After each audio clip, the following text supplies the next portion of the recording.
साथियों, आप सभी को जय भीम नवोदय। मैं आपका भाई अरुण अम्बेडकर। जैसा कि आप लोगों को पता है कि इस समय पर चुनाव चरम सीमा पर है, सारी पार्टियां अपना दमखम लगा रही हैं। तो इसमें हम ये जानना चाहेंगे कि दलित और मुस्लिम ओबीसी भाई किस शर्त पर और किसको वोट कर रहे हैं। हमने ये भी सुना है कि भाजपा सरकार जो है वो 400 पार हो जाएगी तो संविधान को बदल देगी, और वो 400 पार होने के लिए बहुत पैसा भी बांट रही है और ये भी बता रही है कि हम फ्री में राशन भी दिए। क्या ऐसा लग रहा है आप लोगों को आपको कि फ्री में राशन दिया जा रहा है? अगर मुझसे पूछा जाए तो मैं तो कहूंगा कि फ्री में राशन नहीं दिया जा रहा है। क्यों जानते हो? चलिए मैं क्लियर करता हूं। जैसा कि आप लोगों को पता है कि कोरोना काल के पहले आपको 30 किलो राशन मिलता था सफेद राशन कार्ड पर, और लाल राशन कार्ड पर 35 किलो मिलता था। अब जैसा कि आपके घर में अगर 7-8 लोग हों तो आपको 7-8 यूनिट राशन नहीं मिलेगा, आपको मिलेगा तो केवल 5 यूनिट मिलेगा। 5 यूनिट से ज्यादा राशन नहीं मिलेगा। मतलब आपको कितना मिल रहा है? 5 को 5 से गुणा कर दीजिए, 25 किलो राशन। इसका मतलब आपका 5 किलो राशन 30 में से काटा जा रहा है, और जो 5 किलो राशन काटा जा रहा है वो समझ लीजिए वो जो पैसे से मिलता था राशन वो पैसा कट रहा है आपका। समझ रहे हैं? और जिसके यहाँ तो 5 से ज्यादा हो तो ठीक है 5 यूनिट, लेकिन जिसके यहाँ अगर 5 लोगों से कम है, 2 है, 3 है, 1 है, उसका कितना कट रहा है? मान लीजिए किसी घर में 2 लोग हैं, उसको 2 यूनिट मिलेगा, मतलब 10 किलो राशन मिलेगा। अब 10 को 30 में से घटा दीजिए, 20 किलो ना, मतलब आपका 20 किलो राशन कट जा रहा है। आप कभी सोचो, जैसे आपके 35 किलो राशन कार्ड मिलता था लाल राशन कार्ड पर, और आज जैसे मान लीजिए किसी घर में एक दादी केवल हो, उनका लाल राशन कार्ड हो, तब उनको कितना मिलेगा? केवल एक, वो 5 किलो मिलेगा ना, 1 यूनिट।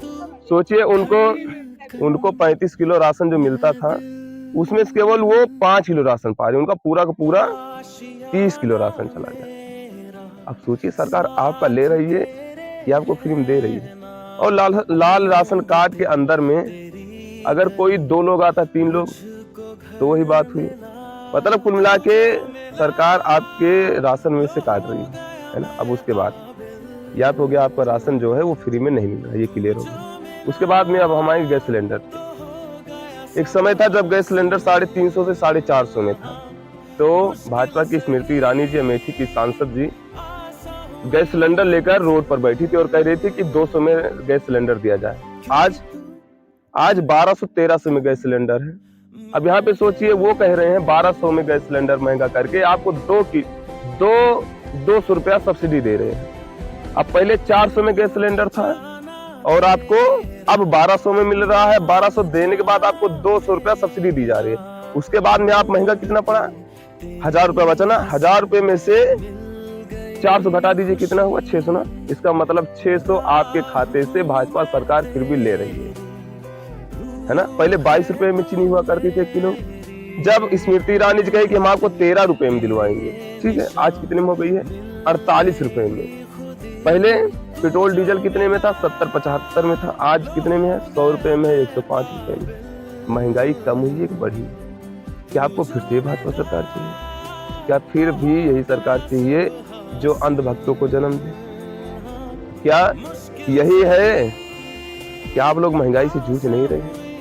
आज आपको बसें फ्री में उपलब्ध कराई जा रही हैं मंदिर मस्जिद जाने के लिए। उस समय जब आपको जरूरत थी बस की और फ्री गाड़ी की, तब आपको ये भाजपा सरकार फ्री में बस नहीं दी।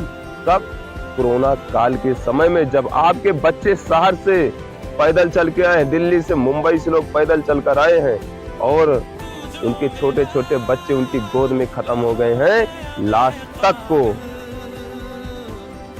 रोड पर ही, या समझ लीजिए बाहर ही दफना दिया गया था। वो भी लाश को भी कोई सम्मान नहीं। सोचिए जब जीवित व्यक्ति को सम्मान नहीं तो लाश को कौन सा सम्मान मिलेगा? ऐसे जेसीबी से खुदवा के मुदवा दिया जाता था। आपके अंदर दहशत भर दी गई थी। क्या आपको यही सरकार चाहिए जो आपके दुख में काम ना आए। आप लोगों को विचार करने की जरूरत है। आखिर ये लोग संविधान को बदलने की बात क्यों कर रहे हैं, ये बहुजन समाज सबसे ज्यादा समझने की कोशिश करे। एक समय था मेरे बहुजन समाज के दोस्तों कि उस समय आपकी महिलाओं को स्तन ढकने का अधिकार नहीं हुआ करता था। सोचिए, क्या आज आपकी महिला, आपकी बहन बेटी को अगर कपड़ा ना पहनने दिया जाए तो आपके ऊपर क्या बीतेगी। जब आपके कमर में झाड़ू बंधे रहती थी, गले में मटका बंधा रहता था, क्या आप वो समय को दोहराना चाह रहे हैं? क्या आप एक भी दिन, एक भी घंटे केवल अपने मोहल्ले में कमर में झाड़ू, गले में मटका बांध के घूम सकते हैं? नहीं घूम सकते हैं। आपकी महिलाओं को शिक्षा नहीं दी जा रही थी। सोचिए, आज बाबा साहब का संविधान है तो आपकी महिलाएं शिक्षित हो रही हैं, जज, वकील, डीएम, एसडीएम, मुख्यमंत्री, प्रधानमंत्री तक बन रहे हैं, यहाँ तक राष्ट्रपति तक बन रहे हैं। क्या आपको वो संविधान राज्य चाहिए या फिर ये भाजपा का हिंदू राष्ट्र चाहिए? उसी हिंदू राष्ट्र में सती प्रथा हुआ करता था, देवदासी प्रथा हुआ करता था। आप लोगों को पता है, सती प्रथा में पुरुष खत्म हो जाता था, तब उसकी पत्नी को जिंदा जला दिया जाता था। आपकी महिलाओं के आज हाथ थोड़ा सा जल जाता है तो आप लोग दवा कराने पहुंच जाते हैं। सोचिए, आपकी महिलाओं को जीवित जिंदा चिता पे लिटा दिया जाता था, जिंदा जला दिया जाता था। सोचिए उस महिला को कितना पीड़ा हुआ करती थी। महिलाएं इस बात को जरूर समझेंगी। बाबा साहब ने आपको संविधान में हिंदू कोड बिल दिया है, अलग से आपको दिया है कानून, आपको अधिकार दिया है बाबा साहब ने। क्या आप उसको खत्म होने देना चाहेंगे? ये संविधान को खत्म कर दें। ये जिस दिन संविधान को खत्म करेंगे, जो लोग परछाई से आपके दूर भागते थे, आज आपके पैर छू रहे, जानते हैं क्यों? क्योंकि बाबा साहब ने आपको वोट का अधिकार दिया है, और यह जो वोट का अधिकार है, आज इसे वोट के अधिकार के लिए लोग आपके पैरों को छू रहे हैं। क्या आपका संविधान खत्म हो जाएगा तो वोट का अधिकार बचेगा? बाबा साहब ने आपको अपने बच्चों की कुर्बानी देकर इस संविधान को दिया है, क्या आप ऐसे निकलेंगे? जो आप अपनी जाति बिरादरी के लोगों को विधायक बना रहे हैं, सांसद बना रहे हैं, क्या ये सही है? क्या ये लोग बाबा साहब के सपनों का देश बनाने का काम कर रहे हैं?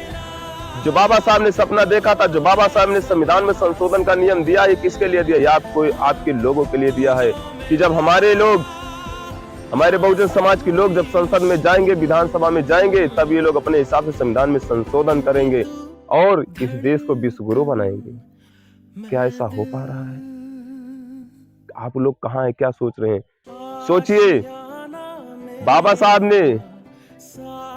को पता था कि मेरा बहुजन समाज अभी पार्टी बना के चुनाव नहीं जीत सकता है, मुख्यमंत्री नहीं बन सकता है, प्रधानमंत्री नहीं बन सकता है, इसलिए बाबा साहब ने आरक्षित सीटें दी आपको कि आप लोग चाहे जिस पार्टी से चुनाव लड़ेंगे, आपकी कुछ सीटें फिक्स हैं, आप संसद भवन में, विधानसभा में जरूर जाएंगे।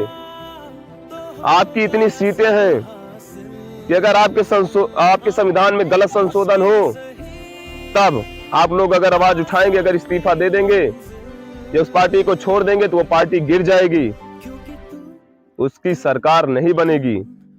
सोचिए, बाबा साहब ने आपको ऐसा अधिकार दिया, लेकिन आपके लोग क्या कर रहे हैं? आज वो लोग चुप्पी साधे हैं। क्यों? क्योंकि आप लोगों ने गलत व्यक्तियों को संसद में और विधानसभा में भेजा है, इसलिए वो लोग चुप्पी साधे। क्योंकि आपने अपने जाति के लोगों को भेजा है, ना कि बहुजन समाज के लोगों को भेजा है, ना कि अम्बेडकरवादियों को भेजा। जिस दिन आप अम्बेडकरवादियों को भेजेंगे संसद में, विधानसभा में, उस दिन से आपके संविधान की रक्षा होगी, आपके लोकतंत्र की रक्षा होगी। भारत देश का जो संविधान है वो बहुत ही पवित्र संविधान है और सबको बराबर का हक अधिकार देता है, चाहे हिंदू हो, मुसलमान हो, सिख हो, ईसाई हो, सबको बराबर का अधिकार आपका संविधान देता है। जिस दिन आपका संविधान नहीं रहेगा, फिर से इस देश में छुआछूत, गैर बराबरी चालू हो जाएगी, लोग आपकी परछाई से दूर भागेंगे। आपको लोग जो बराबर बैठा रहे हैं ना, लोग आपसे बहुत दूर भागेंगे। आप लोग ऐसा चाहते हैं संविधान खत्म कर दिया जाए? मैं अब आखिरी बार आपसे निवेदन करूंगा, मेरे बहुजन समाज के लोगों, कि आप लोग इस बार अपनी शिक्षा के लिए वोट करिएगा। बाबा साहब ने तीन नियम बताया था आपके जीवन जीने के लिए, जानते हैं क्या? शिक्षित बनो, संगठित रहो, संघर्ष करो।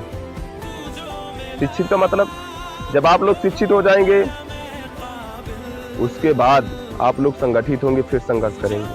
क्योंकि जब आप शिक्षित हो जाएंगे, तब उसके बाद संगठित जरूर होंगे, क्योंकि आपको सही गलत का निर्णय लेना जान जाएंगे। आप संगठित हो जाएंगे, तब बाबा साहब ने इससे जो संविधान की किताब ली है, उन्होंने कहा कि आइए इस किताब को पढ़िए, और ऐसे जो हाथ उठा के बताए हैं, आप जाइए उस संसद भवन में जहां से आपको अधिकार मिलता है, जहां पे आपके अधिकार हैं, वहां पे आप जाइए। जो आप 5 किलो राशन के लिए तरस रहे हैं, अपने बच्चों को संसद में भेजिए।